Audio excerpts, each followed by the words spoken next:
বিয়ে বাড়িতে যাবো ভাবছি, কিন্তু বিয়ে বাড়ির অবস্থা দেখো, এতটাই বৃষ্টি, প্রচণ্ড বৃষ্টি। এদিকে বৃষ্টির ছড়াছড়ি, এদিকে ভাবছি কি করে নতুন জামা কাপড় পরবো। এর আগে দিন তো বিয়ে বাড়িতে গেলাম, জামা কাপড়ের অবস্থা একেবারে নাজেহাল।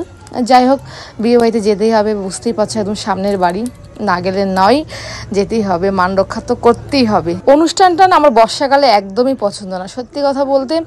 না সেজে আর মানে আনন্দ পাওয়া যায়, যাদের বিয়ে হচ্ছে, যাদের বাড়ি অনুষ্ঠান হচ্ছে তাদেরও নাজেহাল অবস্থা, যারা যাচ্ছে তাদেরও সেই একই অবস্থা। যাবো না মামা, আমরা ওই বিয়ে বাড়িতে যাবো।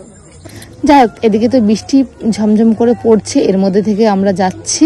এদিকে মাহির পাপাও নেই বাড়িতে, ও আসবে, এর জন্য অপেক্ষা করতে করতে একটু দেরি হয়ে গেল। বুঝতে পারছো বিয়ে বাড়ি, প্রচুর লোকের সমাগম, তার মধ্যে কিছুক্ষণ বাদে বাদে ঝমঝম করে বৃষ্টি পড়া শুরু হয়েছে। আর মাহি একবার এদিক একবার ওদিক এই করে ঘুরে ঘুরে বেরিয়েছে। ও আর কি করবে বলো।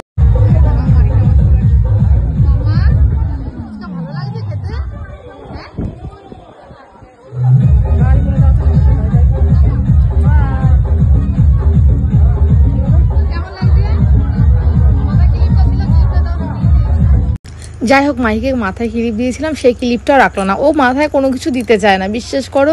এত সুন্দর করে সাজুগুজু করিয়ে দিই, কিন্তু সাজুগুজু আর কি অবস্থা ও করে রাখে। তার মধ্যে এখন আবার ওনার কফি খেতে ইচ্ছা করছে, ফুচকাটা তো নিল, সেটা নিয়ে ক্যাবলার মতো বসে রইলো, খেলোও না। ঠাম্মিকে দেখেছে কফি খেতে, ঠাম্মি কি যেন ওটা খেয়েছে, প্রতিদিন সকালবেলা এই জিনিসটা খায়, তাই ওর সেইটার দিকেই নজর, ও কফি খাবে। যাই হোক, কফি একটু দিলাম, খেলো না সেটা। এখন খাবার খেতে বসেছি, এ দেখো মিথ্যে অভিনয় করে যাচ্ছে খাবারে, ও নাকি খাবার খাবে।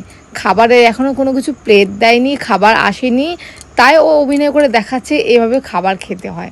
ও শুধু অভিনয়টুকু ভালো পারে, খাবারটা খেতে নয়। ওকে নিয়ে কোথাও গেলে বিশ্বাস করবে না, একটা দানা যদি মুখে দেয়, একটা ভাতের কণা মুখে দেয় না।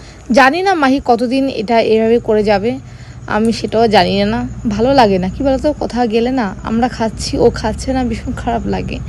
যাই হোক, মাইকে তো বোঝাতে পারি না। পাপা এসেছে, পাপাকে দেখে বেশ খুশি হয়েছে। পাপা বাড়িতে ছিল না, রাত্রি 11:15 বাজে আমরা খেতে বসেছি। তো আমাদের কেন জানি না এরকম হয়, যে কোনো অনুষ্ঠানে গেলে আমরা সবসময় দেরি করে খাবার খেতে বসি, কেন জানি না এটা আমাদের সঙ্গে কেন হয়। এদিকে বৃষ্টি হচ্ছে, ঝমঝম করে খাবার খেতে বসেছি, একেবারে শেষ পাতে শেষ ব্যাচে বসেছি। এর মধ্যে অনেক খাবার নেই, তার মধ্যে আইসক্রিম নেই, বিশ্বাস করো। মানে খাবার থাকলেও ভাত ফুরিয়ে গেছে, ভাতটা বসিয়েছে, গরম গরম ভাত নিয়ে এসছে। রাত্রি তখন 12টা বেজে গেছে অলরেডি, ওই সময় কি গরম গরম ভাত খাওয়া যায়? মায়ের পাপার জন্য একটু ওয়েট করছিলাম, ওয়েট করতে হতে অনেকটাই দেরি হয়ে গেল। ওকে বললাম তুমি একটু খেয়ে নাও, বললো খাবে না, অনেকটা রাত হয়ে গেছে, আমি একটুখানি মুখে দাও। তো এরকম করে সবাই একটু একটু করে মুখে দিলাম, না খাওয়ার মতো। সত্যি কথা বলতে, মাহি যেহেতু ছোট, মাহি বাইরের খাবার খায় না, তো মাহিকে খাইয়ে দাইয়ে বের হতে হতে একটু অনেকটা লেট হয়ে যাচ্ছে আমাদের। জানি না কবে মাহি খাওয়া শিখবে, তো আমাদের এই সমস্যাটা একটু দূর হবে।